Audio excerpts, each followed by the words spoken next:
Herði, þá erum komin út aftur. Það var ekki eins hlýtt eins og ég held að væri.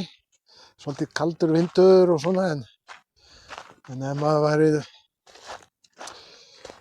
væri nú að bíða eftir 15-20 stiga hita alltaf, þá færi maður ekkert út. Þetta er nú Ísland og þetta er Vestmannaeyjar í þokkabót. Þannig að við ætlum að rölta aðeins saman umræðu efni dagsins. Það myndi vera: hvernig geri ég þessi vídeó og af hverju er ég að taka þau? Hvernig ég tek þetta, það er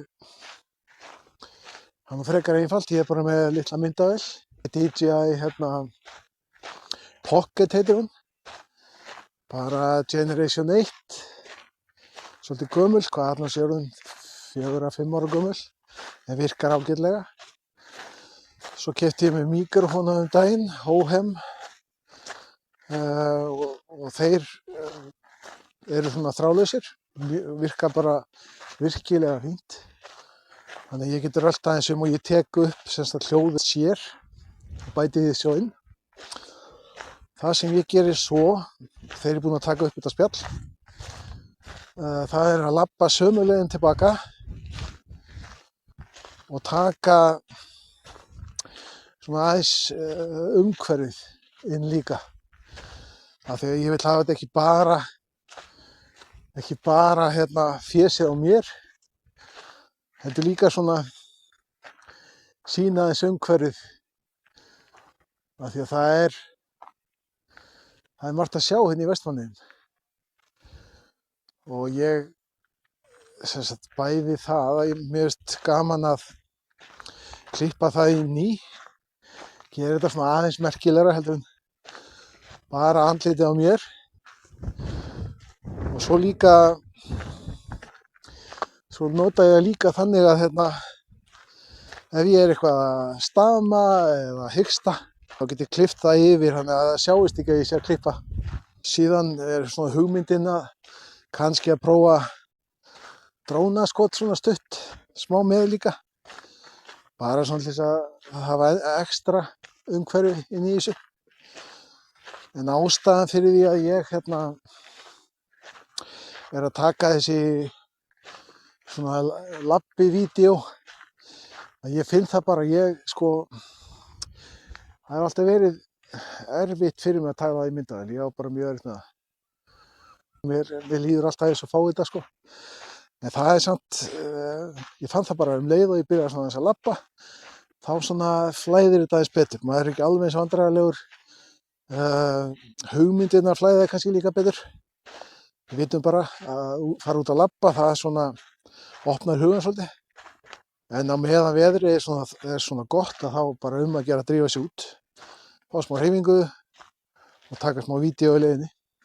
Kona mín var að segja að ég ætti að stoppa svona við og við, ekki vera að þramma endalaust. Og það er bara ágætis ábending. Aldrei þess að vant að þá er ekki sól í Vestmannaeyjum, það er svona skýjað, grátt svolítið, en sólin er nú aðeins að geðast. En ástæðan fyrir því að ég sé að taka vídeó, það er náttúrulega, það eru nokkrar ástæður.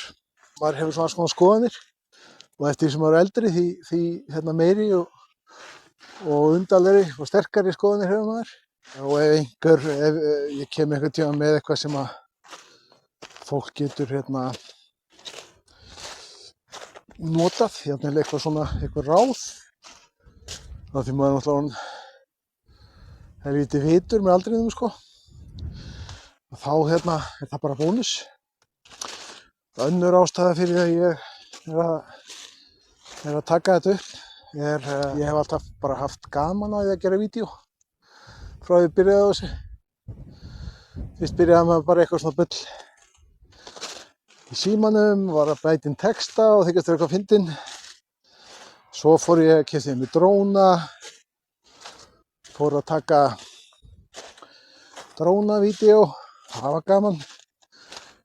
Og svo eignaðist ég kajak byrjaði að taka svona kajakvídeó og svona, þú veist, klippa til, bæta inn músík kannski og alls konar svona. Þetta bara svona smá hobby og ég ekkert að gera einhverja flókna hluti sko, en ég bara mjög gaman að því. Síðast en ekki síst að þá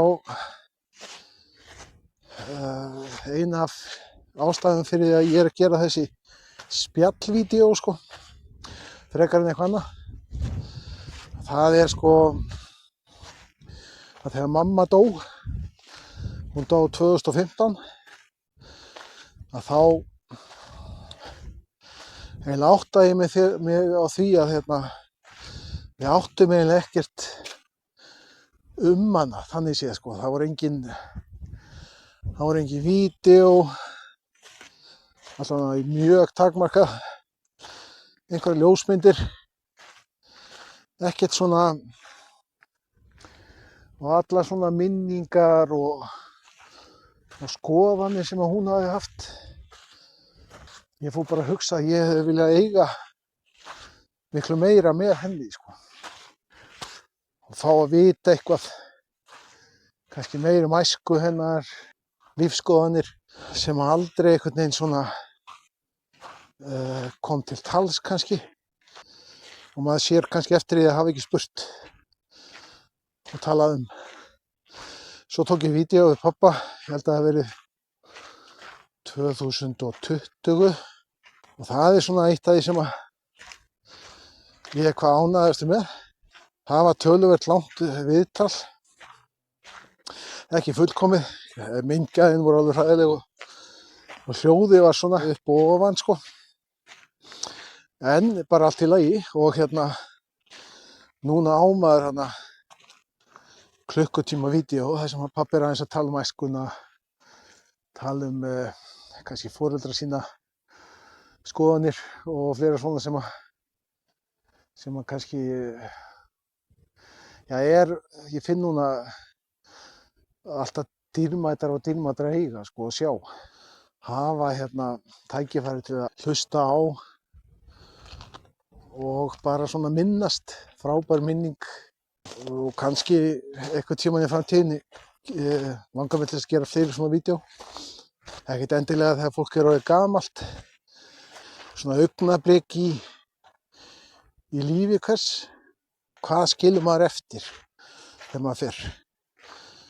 Og við erum kannski svo heppin að við getum skilið eftir svo óbúslega mikið. Það er náttúrulega allir bara með myndavél í vasanum, bara tækifærin sem við erum með til að búa til minningar og arf einhvers konar. Það er ekkert sjálfgefið sko.